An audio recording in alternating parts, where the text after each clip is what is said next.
Good morning, good afternoon, good evening. Thank you for staying tuned in to the Blackout Live from New York. I am super excited to be here with you guys today just to set the stage because I know that some folks might not be used to this segment of Black USA News. The Blackout Live from New York aims to really focus on Black economics and how we can start to look at economics from a diaspora, and how that comes back into our communities and reimagining trends in business, but also exploring what's happening in other ecosystems. And so today's show is going to be going back to basics, and we are really going to be going over some articles that we might have missed, that happened in the past 2 weeks. And so I have an article here, but it was having a hard time pulling up. So excuse me if I'm reading from my phone, but I really think that this is something that we should take a look at. So I don't know if you guys are familiar, and you can definitely go on Google or Bing or however you do your searches. But I'm not sure if you guys know that 5 states are voting for a slavery ballot in this upcoming election. I didn't know that. Slavery is on the ballot in 5 states. The states are Alabama, Louisiana, Oregon, Tennessee, and Vermont. They are going to be voting on forced labor in prisons. So definitely, you want to be on the lookout for that. Some legal experts caution that the ballot measures will not likely have an immediate legal effects if they are passed, but prisoners and their advocates say the measures will send an instant message that America's freedom from slavery does not hinge on whether they have committed a crime. So definitely wanted to bring that to you guys.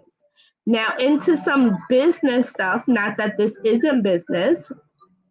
I wanted to share about a business called Slutty Vegan. I'm not sure if you might have been following this before, but Slutty Vegan is basically a vegan eatery, and it has gotten a lot of attraction over the past couple of months. We're not necessarily talking about Slutty Vegan's expansion efforts into additional cities or communities.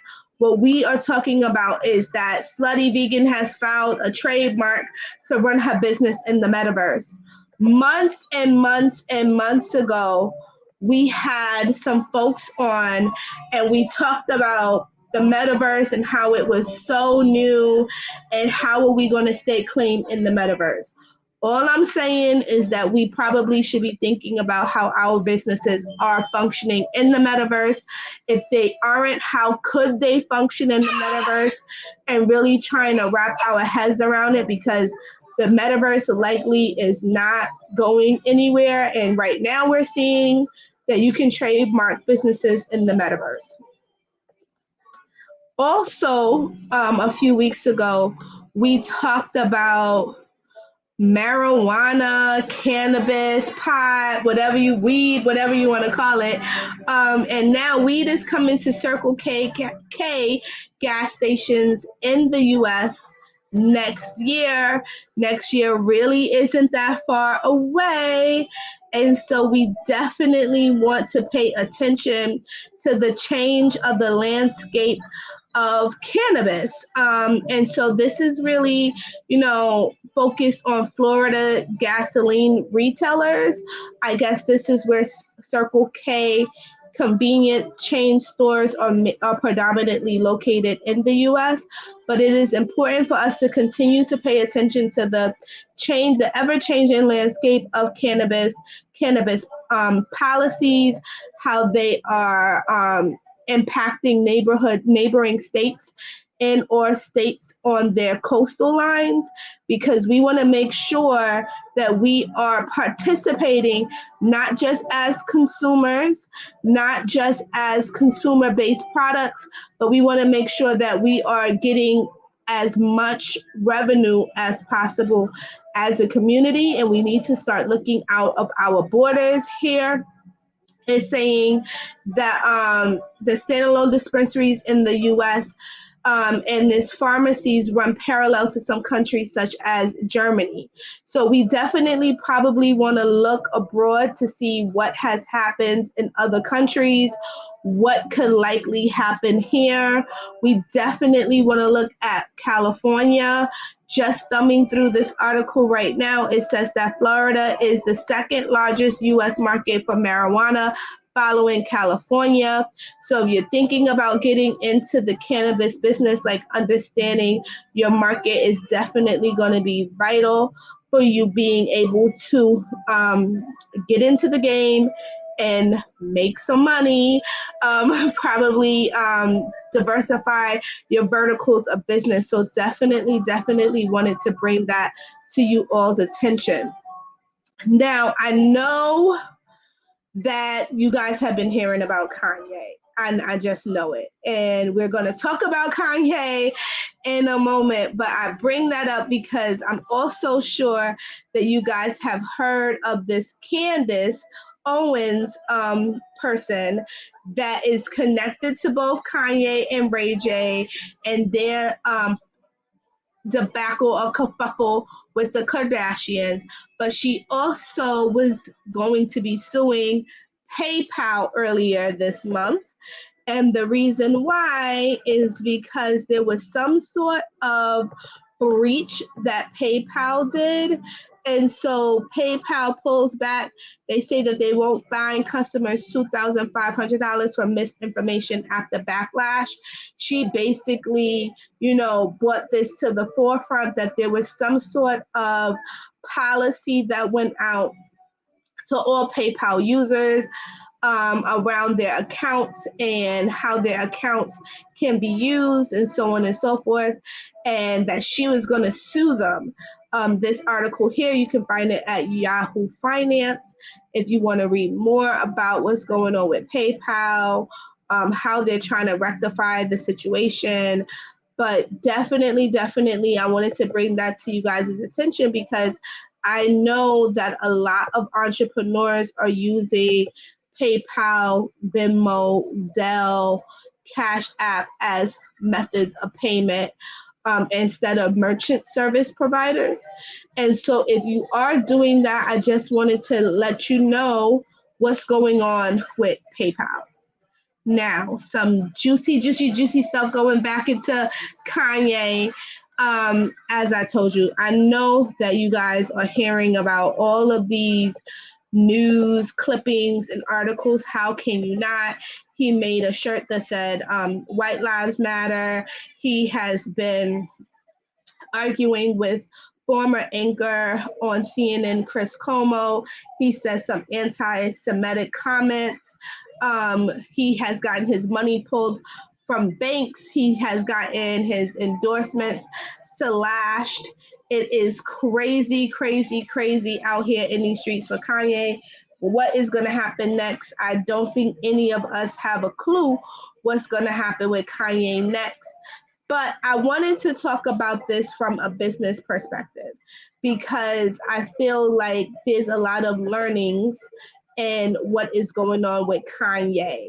And so Kanye, I used to love him. I mean, I don't know how I feel about him now, but I used to love his late registration album. I remember listening to it in college. Definitely helped me stay energized and write those late night papers and study for midterms and finals. So definitely was a Kanye fan with College Dropout and the like. I loved it. And that has helped him to create new verticals, as we know, in fashion and other business prospects that he has, maybe running parallel to being a musician and a producer and an artist. But now we're seeing that these partnerships or collaborations are leading him down a slippery slope, which is where I think he was probably making most of his money. Probably wasn't coming from the artistry of being in music, but likely coming from these additional partnerships that he had. And now he is losing these partnerships right and left. What is he going to do in order to maintain his cash flow? I have no idea. It seems like he's almost being blacklisted because of the things that he's saying and the way that he's treating folks. And folks aren't here to play around with him.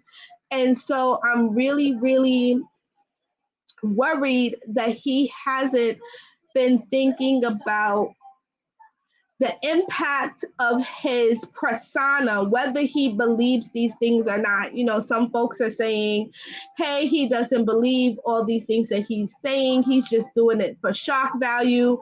At this point, some people are saying that they think that he's, you know, mentally ill. He needs to go get help. Whatever the case is, his personal life is starting to impact his business life, which impacts how he lives his life, period. And so I'm really, really, really concerned about what this all means and how he is going to finagle his way out of this. As we know, anti-Semitic remarks is one of the fastest ways to get canceled out here in these streets. So I'm wondering if anything, can he, you know, bounce back from this? Is there any kind of public relations campaign that can be launched on his behalf, if possible, if anybody even wants to launch something on his behalf to try to keep him in the limelight? But this is definitely gonna, you know, hurt his pockets a lot. Speaking of rappers, not sure if you all remember Ludacris. I was having some issues with pulling up the article, but Ludacris has expanded his chicken and beer restaurant chain to one of the busiest airports in the nation. And so I think what we're seeing here is a trend of folks figuring out how do they get into the local and in many ways international markets through different types of industries. And airports, you guys, is a big hub for business that I think a lot of folks are missing when they're thinking about their big ask and their big dreams. You know, people don't necessarily think about doing business with airports. I think that as a diaspora of folks, we should. We know that duty free makes a whole lot of money when you go through the airport, wondering how more Black folks can have kiosks in the airport and or stores in the airport where they can sell their goods and services. I think we probably should peel back some layers of Ludacris in his restaurant. I know for sure, if anything, he's probably getting a lot of awareness around his chicken and beer brand being in a busy airport, which will likely allow him to get into additional airports. So I just wanted to drop that in you guys' soup really quickly this morning, evening, afternoon, whenever you are looking at this program. I have a couple more articles here that I wanted to share. One, I know we've been thinking about what happened to the Jetsons. Are we ever going to see the Jetsons come to life? The answer to this question is probably. There is a flying taxi that took off for the first time in public display from ep.48 Motors. I hope I said that correctly. As you can see, here it is flying. What does this mean? The battery can store for electricity for a 35-minute flight. Not sure how far that gets us. However, we can see that this is happening. This is a thing. So as we relate this back to economics, how does this work for the automotive industry, for engineers, for space exploration. I mean, if we could fly a little bit in the air, what does this mean for space exploration? Are there any parallels? How can we start to get into these emerging markets? What does this mean for building out new electronic cars, which I know is a thing here in New York City, about thinking about how do we move around in the different ways in which we can move around. So I definitely think that this is something worth exploring, as is these new thoughts around food security. And we know from Michelle Obama's Just Move campaign in 2019, there was a lot of talk around this term food deserts and what makes a food desert and how do we combat food deserts and how do we start to go back to growing. If you want to know more, you should definitely watch my network mate show Saturday mornings at 9 a.m. because I know that she talks a lot about community gardens. But right here, we're just going to be talking about lettuce that are growing right inside the supermarket without any packaging in a hydroponic garden in a fridge. This is new. I think that we should think about how this works. Does this change the ecology of food and how we consume food and how we grow food?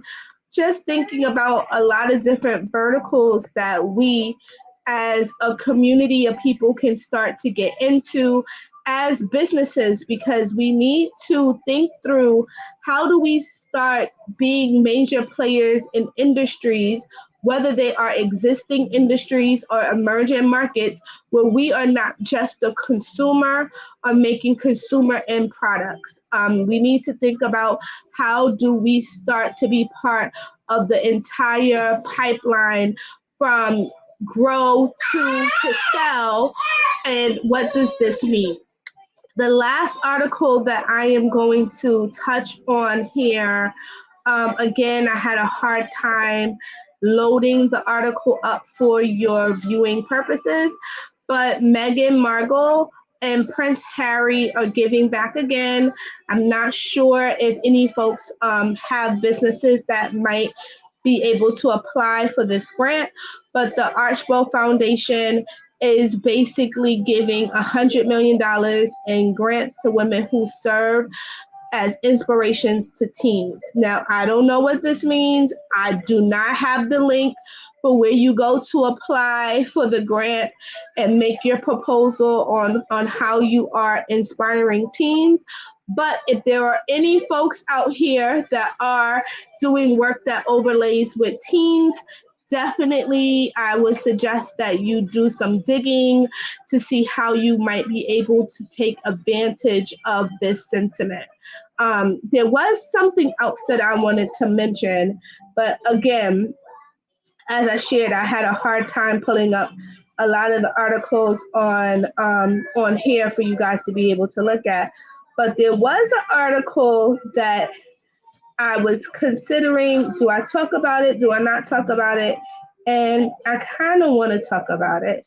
There's an article entitled Woman Goes to Dominican Republic for a Brazilian butt lift and Leaves Missing a Kidney.